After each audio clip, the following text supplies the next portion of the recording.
अस्सलामुअलैकुम dear students. कल हम बात कर रहे थे टेनर एंड यूजेस की। तो टेनर क्या होता है? जिस पीरियड के बाद आपकी अमाउंट पेएबल के लिए यानी पे होने के लिए ड्यू हो जाती है, उसको हम टेनर बोलते हैं। मींस अगर 3 मंथ्स का आपने पीरियड दिया है कि मैं पेमेंट करूंगा, तो 3 मंथ्स आपका टेनर है। आपने कहा जी 4 मंथ्स के बाद मैं बिल की पेमेंट करूंगा, तो 4 मंथ्स टेनर है। और यूजेस क्या होता है? The time of the payment is called the uses of the bill. जिस टाइम पे एग्जैक्ट पे 9:10 वो टाइम है, उसको उस टाइम को हम यूजर्स ऑफ द बिल बोलेंगे। ठीक है।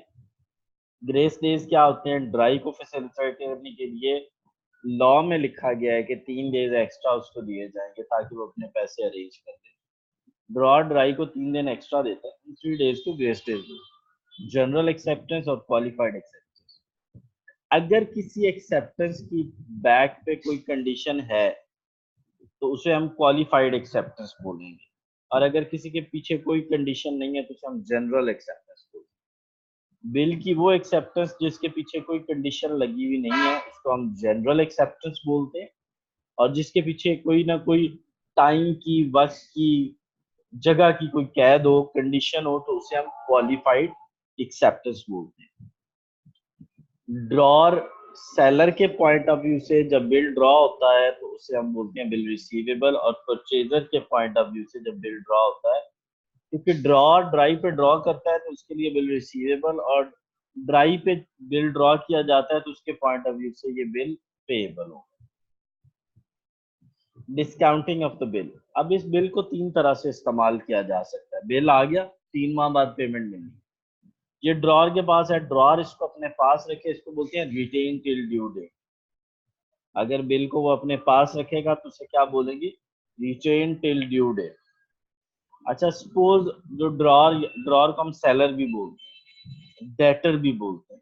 ड्रॉर भी बोलते हैं, डेटर भी बोलते हैं, और सेलर भी बोलते हैं। ड्रॉर भी बोलते हैं, सेलर भी बोलते हैं, और ड्रॉर, सेलर, और उसके अलावा आपका डेटर बोलते हैं।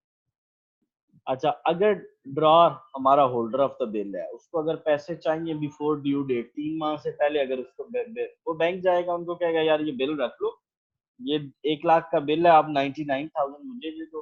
3 माह बाद आप उस बंदे से ड्राई से जाके पूरा 1 लाख ले। ठीक है, तो इसको बोलते हैं डिस्काउंटिंग ऑफ द बिल। जो ड्रॉर है जिसको हम होल्डर ऑफ द बिल कह रहे हैं, बिफोर ड्यू डेट अगर उसको पैसे चाहिए, he will go to the bank. Bank को कहेगा ये पैसे हैं, ये बिल रखो और कैश मुझे दो, उसको बिल बेच देगा और उनसे कैश ले लेगा। अब बैंक क्या करेगा? थोड़े पैसे काट के देगा, पूरे पैसे नहीं देगा। तो उसको हम बोलते हैं डिस्काउंटिंग ऑफ द बिल। अच्छा, ए और बी, ए ड्रॉर है और बी ड्राई है। एक बंदा सी है, ए ने बी से पैसे लेने हैं और सी के देने हैं। ए ने बी से लेने हैं और सी के देने हैं।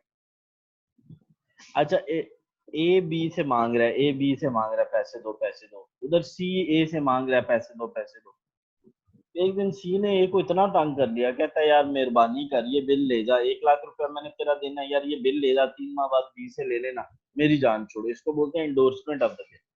The procedure by which bill is transferred from one person to another person for the settlement of the debts. यानी कर्जे लिए हुए थे एक दूसरे से। ठीक है, तो कर्जा लिया हुआ था वन पर्सन, यानी ए ने सी से, सी की अमाउंट देनी थी, तो सेटलमेंट ऑफ द डेट के लिए उसने बिल ट्रांसफर कर। नेक्स्ट बच्चों, डिसऑनर्ड ऑफ द बिल। अच्छा, वो बिल था ए के पास है या सी के पास है, वो बी के पास पेमेंट पे लेके गए कि भाईजान दो। सी ने कहा मेरे को कोई पैसे नहीं, छितर भी मारे, पैसे भी नहीं दिए। When the holder of the bill present the bill to the dry for the payment, dry के पास गया कि भाईजान आप पैसे देना यार मेरे। उसने कहा यार मैं नहीं दे रहा। कहते क्यों नहीं दे रहे? कि मैं है नहीं नहीं। तो उसको हम बोलते हैं डिसऑनर्ड ऑफ द बिल। अच्छा, वो उसी टाइम रोता रोता ना चला जाएगा कचहरियों में, कोर्ट्स में चला जाएगा। वहां पे एक बंदा बैठा होगा जिसको बोलते हैं नोटरी पब्लिक। वो उसको क्या करेगा? उसका केस पूरा लिख लेगा अपने पास। तो नोटरी पब्लिक क्या करेगी? उसका केस लिख लेगी। जब वो अपने पास लिखेगी तो उसके कुछ चार्जेस लेगी, वो नोटिंग चार्जेस होते हैं। वो टेम्परेरी तो holder of the bill pay करता है, लेकिन बाद में वो लेता ड्राई से। वो टेम्परेरी तो पेमेंट उस वक्त होल्डर ऑफ द बिल करता है जिसके पास बिल होता है, लेकिन लेता वो ड्राई से। Retiring of the bill. Retiring of the bill का मतलब ये है कि डिसऑनर्ड के उल्ट है। डिसऑनर्ड में तो आप दे नहीं ना रहे, ड्राई के पास जा रहे हैं पैसे दो, कह रहा है नहीं जी नहीं है नहीं है नहीं है नहीं है, तो वो तो डिसऑनर्ड ऑफ द बिल हो गया। अब रिटायरिंग ऑफ द बिल क्या है कि जनाब आप ड्राई मिन्नतें कर रहे हो, ओ भाई पैसे लो, ओ भाई पैसे लो, ओ भाई, तो जब ड्राई बिफोर टाइम पेमेंट कर देता है तो उसको हम बोलते हैं retiring of the bill. Accommodation bill क्या होते हैं जी? वो बिल ए और बी ना सेल करते हैं ना परचेज करते हैं, इसको बोलते हैं सेल और परचेज ना करने को बोलते हैं विदाउट कंसिडरेशन। इसको क्या बोलते हैं? विदाउट कंसिडरेशन, ना सेल ना परचेज, बल्कि एक दूसरे की टेम्परेरी हेल्प के लिए वो एक दूसरे पे बिल ड्रॉ करते हैं। ए और बी ना सेल की ना परचेज की, एक दूसरे की हेल्प के लिए एक टेम्परेरी बिल ड्रॉ किया। वो बिल ए क्या करेगा? डिस्काउंट करवा लेगा बैंक से जाके और अपना काम चला लेगा। इसको बोलते हैं अकोमोडेशन ऑफ द बिल। इसको क्या बोलते हैं? Accommodation of the bill.